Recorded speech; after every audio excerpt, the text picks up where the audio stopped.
Всем привет, я разрабатываю Battletoads Double Dragon HD 3D Remaster. С этой игрой я познакомился еще в 96 году. Тогда мне было всего 6 лет. У нас была приставка NES, многие знают ее как Dendy, и много разных картриджей. Хотя многие игры мне казались слишком детскими. Тогда мне больше нравились боевики с Ван Даммом и Шварценеггером. Каждое воскресенье мы с родителями ходили на рынок. Я лично шел туда только за картриджами. Там в углу мужик стоял, и у него просто весь стол был застелен этими картриджами. Глаза разбегались. Тогда еще не было интернета, и выбирать приходилось по обложке. Частенько выбираешь крутой картридж, а там какая-то пищалка прыгает по экрану. И я даже немного разочаровался в Dendy, пока мне не попалась серия Battletoads. Там было сразу две игры, вторая и третья почему-то.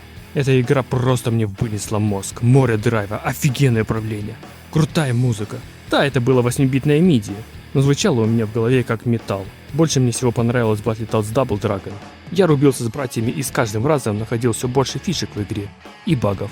Тогда я думал, что это секрет какой-то. Прошло уже много лет, и вот в Killer Instinct вышло дополнение с жабой Rush. Тут показали, как он из 2D графики выпрыгивает в современную. Вау, жаба была великолепная. Примерно так я ее представлял в современной графике. Потом вышла новость, что Microsoft выкупили авторские права на Battletoads. Воображение мое разыгралось. Какое будет продолжение легендарной игры? Подливало масло в огонь, крутые арты, которые просто можно было найти в интернете. Именно такую игру и ждали все фанаты серии, которым уже за 30. К тому же сами Rare делали для взрослой аудитории игры для своих автоматов. И вот вышел трейлер Battletoads 2020. Это было боль и разочарование. Все мои надежды и игры моего детства были уничтожены. Тогда я понял, что эту игру можно не ждать. Я решил сделать сам свою версию. Это будет та самая Battletoads Double Dragon. Потому что все-таки игра больше о ностальгии. И не хочется делать что-то от себя. В ней, как и в оригинале, будет море драйва и еще больше брутальности и сексуальности. И все это в высококачественной графике. Да, я знаю, что это пока не выглядит как высококачественная графика. Я писал об этом, что это пока черновой вариант. О самом геймплее и о первом уровне расскажу в следующем ролике. А сегодня я покажу улучшенную заставку, которую я это делал буквально на днях. И расскажу, как я ее делал.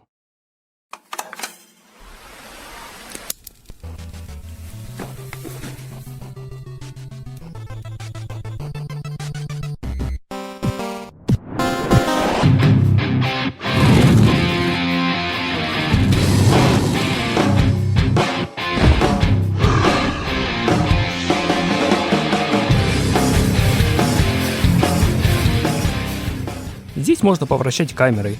Это не просто видео, а полноценный 3D мир. Вы можете сами запустить эту заставку. Ссылка в описании. Можно запустить прямо в браузере. Я делаю не просто видео, а полноценные игры в трехмерной графике. И я хотел бы поделиться с этим с вами. Unity позволяет сделать версию для браузера, и это будет работать даже на смартфонах.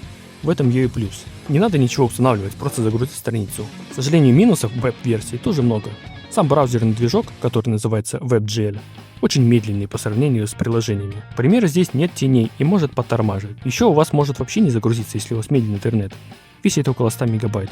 Также есть десктопная версия для Windows. Вот ссылка. Вам просто нужно распаковать архив. Архив весит даже меньше. На создание игры и заставки я использую эти программы. Unity игровой движок, Blender. Здесь я создаю трехмерные объекты и анимации. Adobe Photoshop, Adobe Substance Painter. В ней удобно раскрашивать трехмерные модели. Adobe Premiere, видеоредактор и Visual Studio для написания логики на C#. Давайте посмотрим, как это устроено.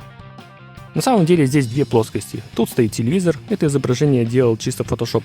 Просто брал картинки с интернета, тут главное правильно расставить тени, чтобы было похоже на фотографию. А вот тумбочка — это моя. Да, именно на ней стоял телевизор еще 30 лет назад, и она еще жива. Тенник был не такой, а с деревянным корпусом. Помню, когда я был мелкий, он казался такой огромный, что можно было полностью в него залезть, и еще оставалось много места. Помню, когда протираешь его рукой, он потрескивает и слегка покалывает. Такой массивный, страшный. Еще меня пугали, что он может взорваться. Кстати, вот этот звук вначале — это от него. Я не стал его фоткать, потому что он весь пыльный и валялся там в кладовке. Сейчас его уже выкинули. Тут я ставил пару наклеек. У многих на шкафах такие были, наверное. Лично у меня на серванте остались даже такие наклейки. Пару игрушек из Kinder Surprise. Думаю, их всех помнят в то время. Стопки картриджей. А тут детские руки держат джойстик. Экран я вырезал, а вместо экрана другая плоскость. Туда я накинул видеозаставку, которую снял с эмулятора NES. И чтобы экран выглядел более реалистично, сверху накладываю отражение, это, кстати, с реального телевизора, и эффект мерешек. Это специальный кастомный материал в Unity, который можно сделать в шейдер-графе. Тут можно смешивать разные текстуры и анимировать текстуры. Также можно регулировать все, что тебе хочется. Переходим в Blender. Нашел такой логотип и просто обвожу его сплайном. Далее настраиваем толщину, заполнение, накладываем текстуру. С надписью Double Dragon немного сложнее. Здесь также сплайном пишем текст, подобрав подходящий шрифт. Немного поправляем, выгибаем, настраиваем материалы, текстуры и все такое. Далее этот гребаный дракон. С ним, наверное, провозился дольше всех. Ну, во-первых, я нашел два дракона. От одного взял голову, а от другого только чешую и лапы. Часть чешуи размножаем, делаем гриву коня. Да, это реально грива коня. И еще какой-то девки. Да блин, я сделал чешую в обратную сторону. Далее я потратил только 3 дня, чтобы понять, как сделать анимацию по сплайну. Он должен был лететь словно по рельсам. В итоге у меня ни хрена ничего не получилось. И я даже забил и решил анимировать без сплайна. Это моя первая версия заставки. Летящая сосиска. Через какое-то время я все-таки обратно вернулся к этому гребаному дракону. И у меня получилось. В итоге каким-то костылем, а может быть так и надо, все-таки сделал. Вообще я много чего переделал по несколько раз. Постоянно читаю разные туториалы, что-то узнаю новое. И каждый раз моя предыдущая работа мне не нравится. Также с первым уровнем. В целом уже прошло много времени.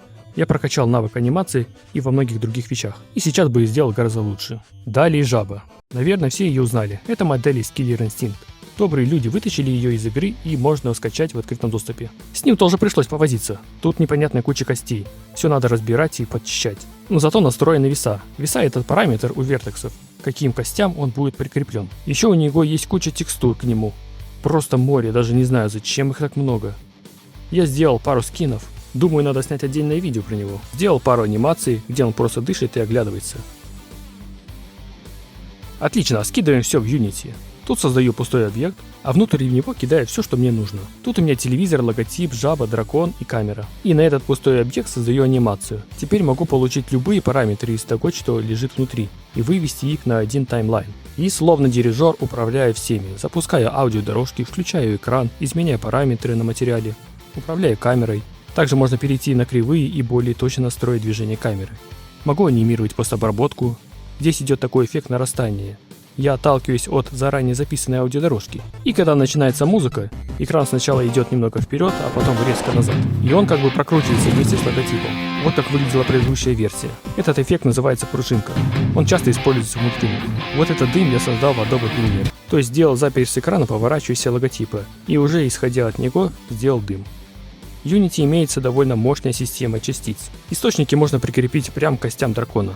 Тут куча всяких параметров. В таймлайне активирую дракона, и сразу после активации включается анимация. Последовательность анимации можно настраивать в аниматоре. Пламенный материал гривы также можно настроить на таймлайне. Отдельно хочу сказать про дым на заднем фоне. На самом деле это полупрозрачная текстура, натянута на сферу. Тут в материале можно настроить UV, это там, где будет отображаться текстуры на модели.